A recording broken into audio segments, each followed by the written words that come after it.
Армысың менің қасиетті киелі қазақ елі.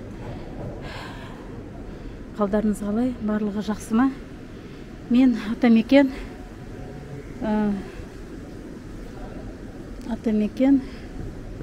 ұлттық не мына мекеменің аты?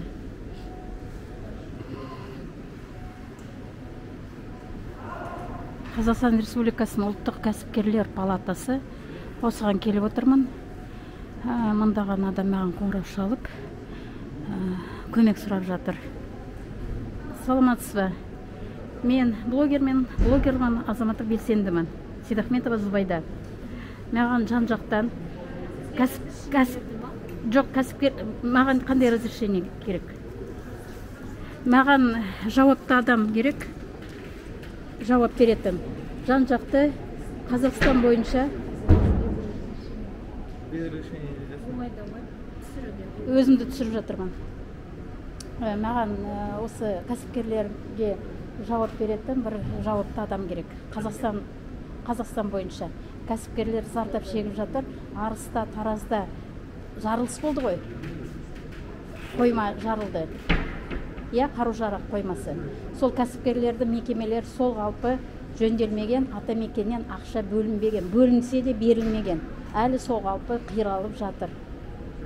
Халық денсаулықтан айырылып, қудалап жүр. Менен блогер ретінде менен көмек сұрап отыр.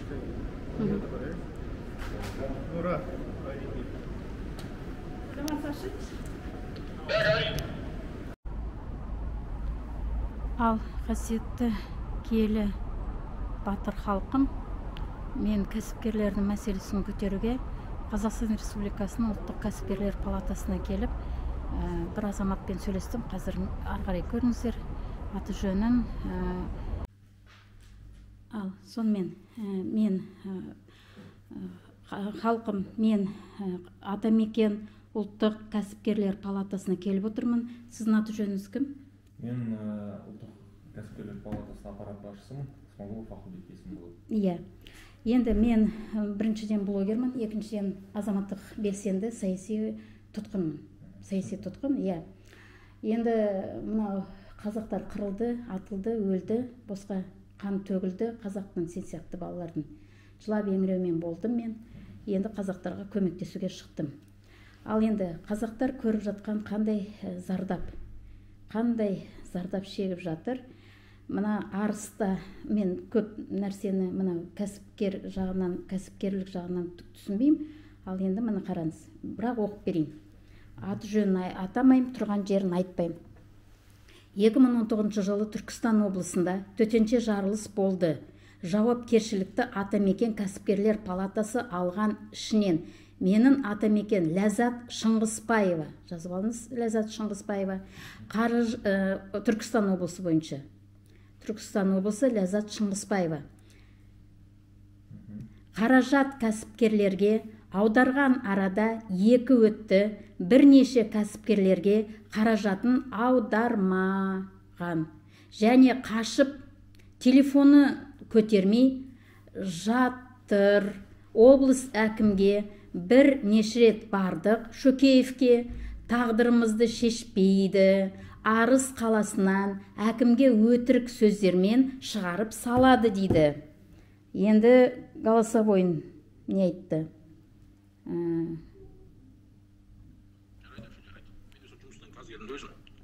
Актив нөмірді жоқ ма көбінесе? Мақыл жарайды. Қазір 15 Қазақстан қор деген ішен ашылды ғой. Ләззат Шыңғыспаева деген жоқ, менің Атамекен. Сол бүкіл нені алған ғой жауапкершілік. Осы бәрін төлейміз деп.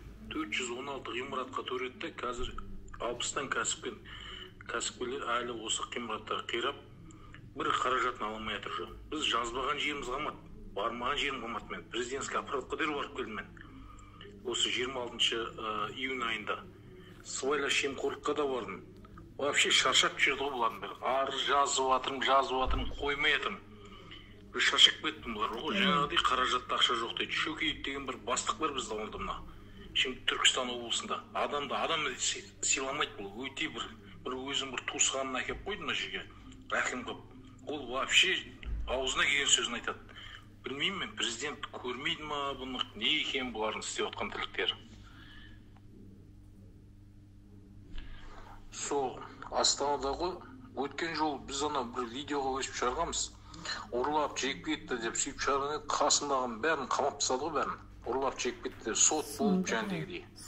Штраф салып ұрлап жегіп кетті. Сендер сотта солардың сөзін сөйлеп кетті ғой.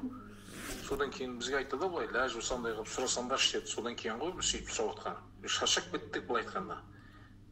Өңше қирамаған ғимараттарға ақша аударған, нағыз қираған быт-шыты көткен зданияларға, ғимараттарға қаражат аудармаған ғой олар. Бизнес жасаған ғой былай айтқанда. Жандарман, байқұстарман қазақ. Атамекен деген қор ғой ол. Мынау мен барған анау Астанадағы Левый берег деген жақ бар ғой. Сол жерде ана Бәйтерек деген бар ғой. Бәйтеректің сол жерлерінде ғой сол жағында Бәйтеректің. Мына жағында анау бүкіл телеканалдарды не қылатын не ғой, мына сол жағында телеканалдар, бұл оң жағында ғой сол Атамекен деген. Жаңағы осындай не ғой ашылған өзі. Және мен жүрген жерімде өзім қарапайым қазағымның мәселесін көтеріп, мынандай кісімен таныстым. Бір ауылда тұрады екен. Қазір өзі дауыстық несін етсін, мұқтажын айтсын. Мен оны айтса, қазір бір құлағымнан кіріп, бір құлағымнан шығады. Өзін.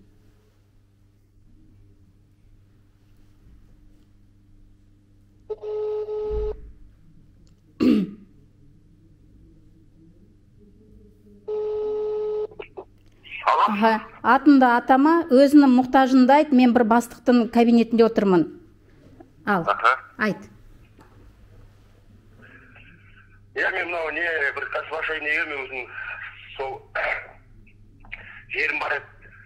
Соған жаңағы капуста, жаңағы арбуз, қауын, картошка отырғызай деймін, соған қаражаттан не болып кемістік болып тұр. Соған бір көмектесіп жүрсеңіздер. Ассалаумағалейкум. Сіздер қай елде тұрып жатырсыздар? Қай облыста? Қай облыста тұрып жатырсыз? Қостанай облысында. Қостанай, болды, оны тоқтат. Қостанайды айтасың. Мен қазір видеоны өшіргенде бірақ айтасың. Ауылды соң кейін бөлек жазып аламыз, иә? Мен қазір видео қосып қойдым, ана ютубқа кетіп қалмасын тұрған жерін, иә? Атында кетіп қалмасын. Қазір айтыр мұқтажында айт. Содан мен ютубты жабамын, соң кейін сен өзің жалпы аты жөнін бәрін айтасың бұл кісіге. Жақсы ма? Тағы да мұқтажында айта бер видеоға түсуге. Сол сөйтіп жаңағы нелер, сөйтіп картоп, жаңағы нелер отырғызайын, өзен жағасында тамаша жер, бұлақты жер, су бұлақ, тап-таза бұлақ. Сол жерге өсіне басталапан картоп, жаңағы не капуста. Жоқ, ол сен өзінің жоспарында жобанда айтпа, саған не керек Атамекеннен, соны айт. Сол қолдау көмек керек болып тұр. Қолдау көмек ақшалай ма, қаражат? Ақшалай болса да, жаңа семейлалай болса да. Тұқым, жерім бар ма? Жерім бар ма? Жер бар. Суаратын орын бәрі дұрыс па? Инфрақұрылымын бар ма? Өзен бар, өзен бар, сол өзеннен тартайын. Бар. Қазір саған қаражаттай көмек керек, иә? Қаражаттай көмек керек. Қаражаттай көмек. Тұқым керек. Тұқым керек. Тұқым керек, арбуздың тұқымы болса, жаңағы, сосын жаңағы, кеше көрдім арбуздың тұқымы бар екен, 20 мың дейді бір банкісі. Үшінде 10 мың түп бар. Сосын не, картошка аздап көп емес енді. Жақсы. Ранний сорт, жаңағы, июньский сорт, поздний сорт, где-то бір 15-20 тегіне массасы бұйым. Болды, мен сен мұқтажынды айттым, жазып қойдым ютубқа, сендей халық толып тұр, сосын. Енді қазір мен ютубты жапқа соң, аты жөнді атап, телефон жаздырып, сенімен байланысқа шығады. Ұқтың ба? Ал жақсы, сәттілік тілеймін. Ал, көмектесем мен саған, қайтсем де көмектесем. Ал жақсы сау бол. Енді тағы да бір жас бала бар. Ол да шалғай жерде ауылда тұрады. Бұл да бала кәсібін көтере алмай жатыр.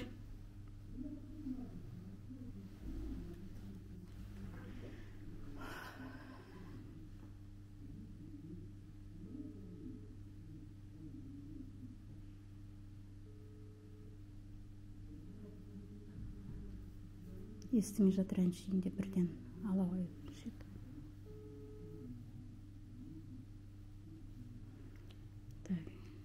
істемей жатыр. Енді тағы мына бір кәсіпкер, енді тағы да бір бала бар.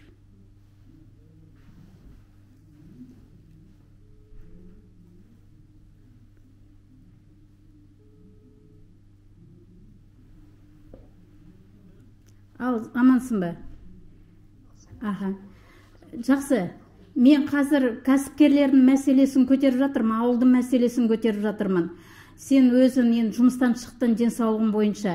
Кәсіп ашатын осындай бір қолдан енді мынау мал шаруашылығыма сондай нәрсе жасаймын десен, міне мен бастықтың алдында отырмын Астана қаласы бойынша.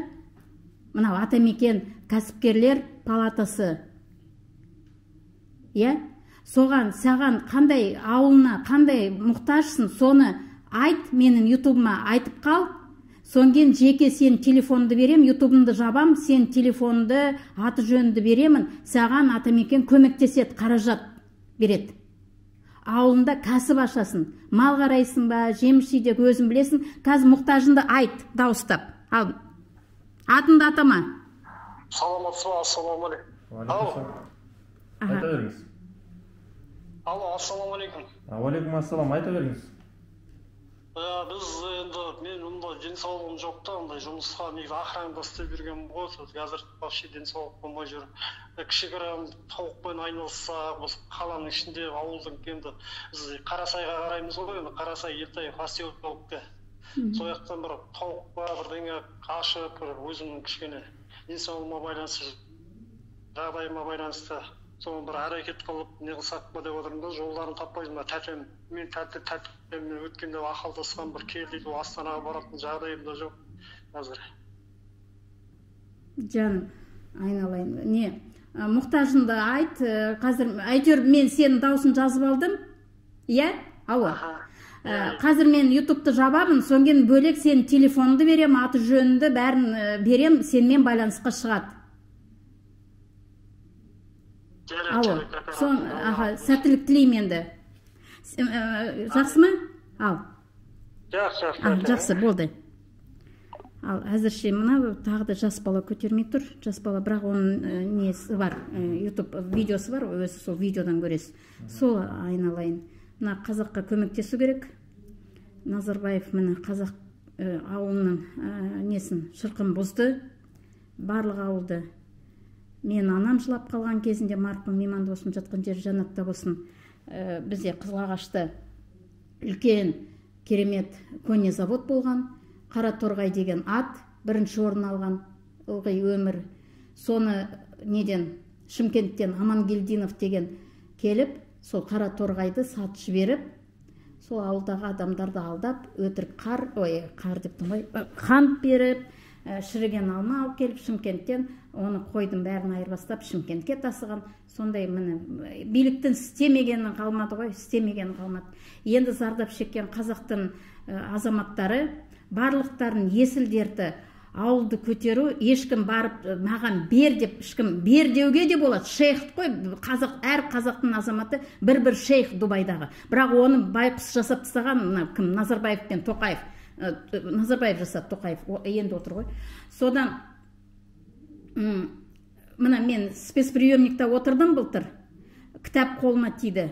Ол жерде барлықтары мына 15 тәулікке, 20 тәулікке қамалған балапандар, қазақтың балалары, қазақша жазып жатыр. Шіркін үй керек еді, мал қарағанға осынша қаражат керек еді, сиыр сатып алғанға осынша шіркін ауылда үй болса екен деп барлықтар соны нетіп отыр. Маған дайын бер деп айтып отырған жоқ, дайын бер деп айтуға да құқы бар қазақтың.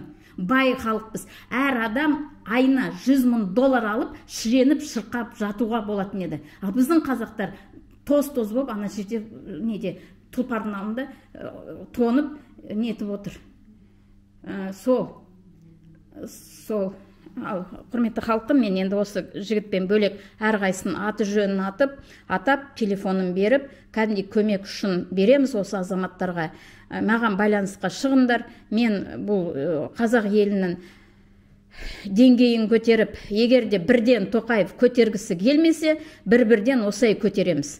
Көтермей ма? Жабыламыз. Болды, жабыл қазақ, жабыл, асар. Жақсы, сау болыңдар халқым.